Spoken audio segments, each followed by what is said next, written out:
अस्सलाम वालेकुम dear students. आज हम इकोलॉजी के हवाले से एक बहुत इंपॉर्टेंट टॉपिक डिस्कस करेंगे,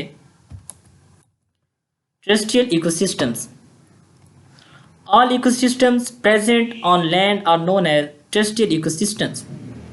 जितने भी स्पेसिफिक इस लैंड के ऊपर मौजूद हैं और उनके स्पेसिफिक कैरेक्टर्स हैं, उनको हमने डिफरेंट नेम से, उन स्पेसिफिक रीजन्स को जो है वो डिफरेंट नेम दिए गए हैं, जिनको हम डिफरेंट इकोसिस्टम्स कहते हैं। अगर तो वो लैंड के ऊपर मौजूद हैं तो हम उनको कलेक्टिवली लैंड इकोसिस्टम या फिर टेरेस्ट्रियल इकोसिस्टम्स कहते हैं।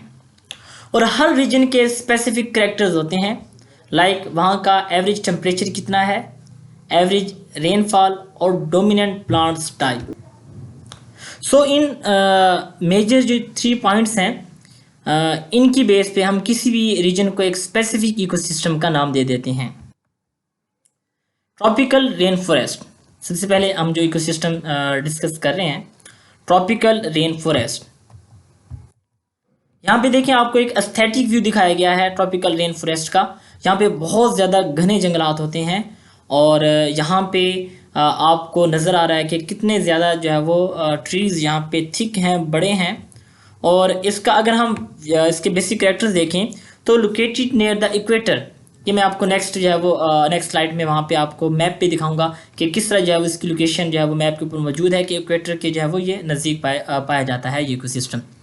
हाई रेनफॉल, बारिश यहाँ पे बहुत ज़्यादा होती है, 200 to 400 सेंटीमीटर पर ईयर के जो है वो हिसाब से यहाँ पे बारिश होती है, जो कि बहुत ज़्यादा है। यही वजह है कि यहाँ पे जो दरख्त हैं, जो जंगलात हैं, वो बहुत घने हैं। हाई एवरेज टेम्परेचर 25 से 30 सेल्सियस, तो टेम्परेचर भी जो है वो काफ़ी हाई है, मॉडरेट है। सो ये जो बारिश और टेम्परेचर का जो कम्बिनेशन है वो इस रीजन को बहुत ही जो है वो रिच कर देता है variety of plants and animals से। These rain forest provide many different habitats and support a rich variety of animals and plant species. यहाँ पे देखें, इस पिक्चर से आप क्लियरली देख सकते हैं कि यहाँ पे ऑलमोस्ट तमाम वैरायटी के यहाँ पे आपको एनिमल्स नज़र आ रहे हैं, एम्फीबियंस, रेप्टाइल्स, बर्ड्स, फिशेस की बहुत ज़्यादा वैरायटी जो है इस रीजन में पाई जाती है।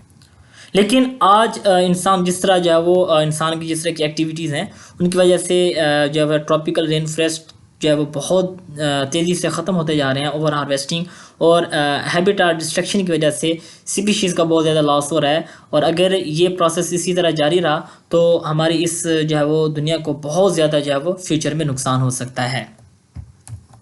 जी यहाँ पे ये देखें, मैं आपको ये देखें, ये मैं हाईलाइट कर रहा हूँ इक्वेटर को। तो ये जो ग्रीन आपको नज़र आ रहा है रीजन, ये है ट्रॉपिकल रेन फॉरेस्ट। तो यहाँ ये इक्वेटर के ऑलमोस्ट जो है वो नज़दीक या वहाँ के उसके नीचे पाया जा रहा है। तो ये इसकी जो है वो बेसिकली मैप के ऊपर लोकेशन दिखाई गई है। और अगर आपने मेरा प्रीवियस लेक्चर सुना होगा तो वहाँ पे मैंने आपको जो है वो डिफरेंट रीजन की डिस्ट्रीब्यूशन बताई हुई है। तो वहाँ पर आप इजीली जो है वहाँ पे देख सकते हैं कि ये वर्ल्ड के कौन कौन से रीजन्स हैं जहाँ पे ये वाला जो है वो इकोसिस्टम पाया जा रहा है। ट्रॉपिकल सवाना या अफ्रीकन सवाना। अच्छा, इसमें थोड़ा सा आपने कंफ्यूज जो है वो जो चीज़ आपको करेगी वो ये है कि जब हम ग्रासलैंड इकोसिस्टम पढ़ेंगे तो उसके कैरेक्टर्स और सवाना, जो अफ्रीका का सवाना है, ऑलमोस्ट जो है वो कैरेक्टर मिलते जुलते हैं। लेकिन फ़र्क सिर्फ इतना है कि जो अफ्रीका का सवाना है ये इक्वेटर के जो है वो नियर पाया जा रहा है, जिस तरह ट्रॉपिकल रेन फॉरेस्ट हैं। यहाँ पे आपको बहुत ज़्यादा जो है वो हर्ब्स और शब्स नज़र आती हैं, ग्रासेस यहाँ पे कम हैं, लेकिन यहाँ पे भी जो है वो आपको ज़्यादा ट्रीज़ नज़र नहीं आते। तो यहाँ पे ये देखें कि near the equator largest part in Africa, और इसमें साउथ अमेरिका, इंडिया और नॉर्थ नदरन ऑस्ट्रेलिया का जो है वो कुछ पार्ट इसमें शामिल है। इसमें जितने भी बड़े हायर एनिमल्स हैं, लाइक जिराफ, जेब्रास, एलिफेंट्स और लायन, ये जितनी भी हायर एनिमल्स की मेजर जो वैरायटीज़ हैं वो इस रीजन में पाई जाती हैं।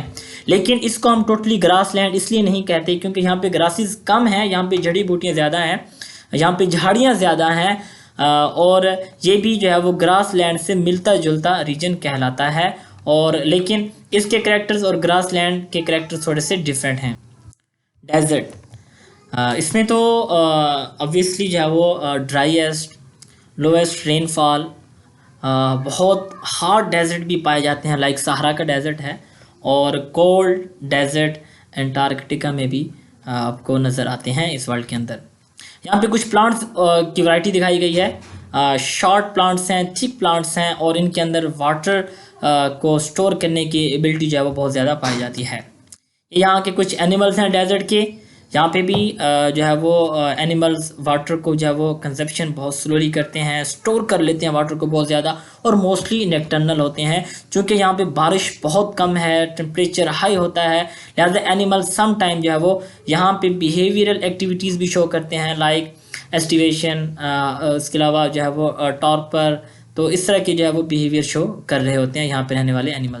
ग्रास एंड आर्टीज, चलिए जी, यहाँ पे अगर आप देखें तो इसकी लोकेशन कहाँ पे मौजूद है। ये इक्वेटर और जो पोल्स है उसके जो हाफ वे, मतलब कि बिल्कुल दरमियान का, इक्वेटर और पोल्स के दरमियान का जो रीजन है, वहाँ पे मोस्टली जो है वो ये वाला लैंड पाया जाता है, ये वाला इकोसिस्टम वहाँ पे मौजूद है। और मोस्टली सीजनली यहाँ पे रेनफॉल होती है। यहाँ पे ग्रासेस बहुत ज़्यादा हैं, शॉर्ट ग्रासेस और टाल ग्रासेस यहाँ पे मौजूद होती हैं। ये डिपेंड करता है कि वहाँ पे मॉइस्चर कितना है और बारिश की जो है वो एवरेज रेनफॉल वहाँ पे कितना है।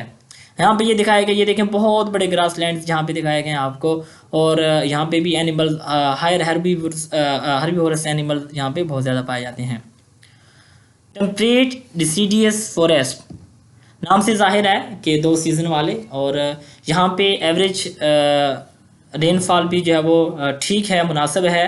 क्लाइमेट मॉडरेट है, और जो सबसे इम्पॉर्टेंट और अहम करैक्टर इस रीजन का है वो ये है कि यहाँ के जो ट्रीज़ हैं उनके लीव्स जो है वो फॉल में गिर जाते हैं, ख़ज़ां के मौसम में जो है वो गिरते हैं, जिससे ज़मीन की ज़रख़ेज़ी बढ़ जाती है। और यहाँ पे हार्बीवोरस और कार्निवोरस एनिमल्स की जो है वो बहुत ज़्यादा वैरायटीज़ यहाँ पे मौजूद हैं। ठीक है जी।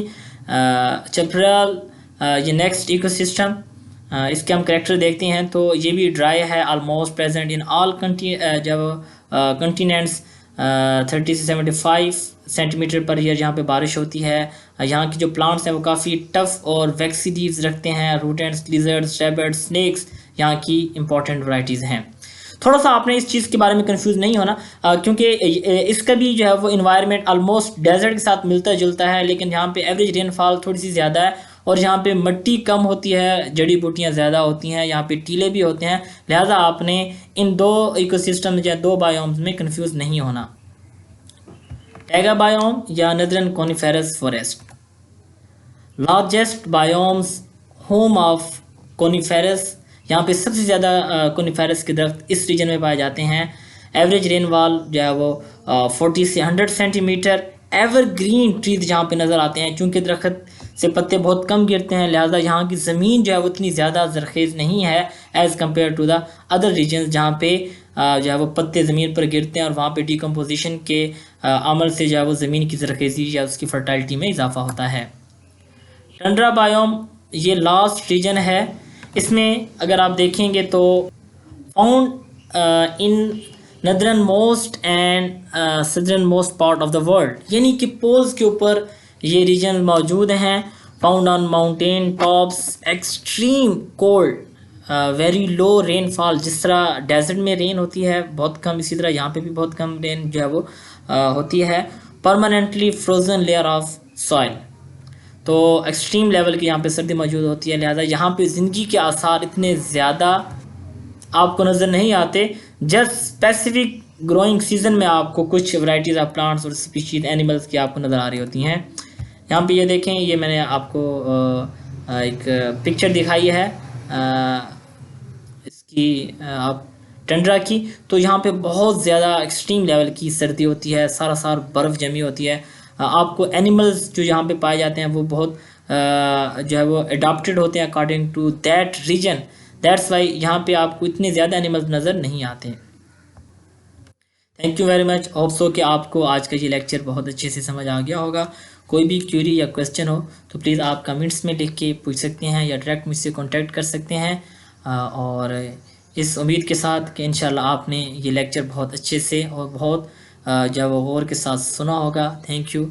अल्लाह हाफिज़।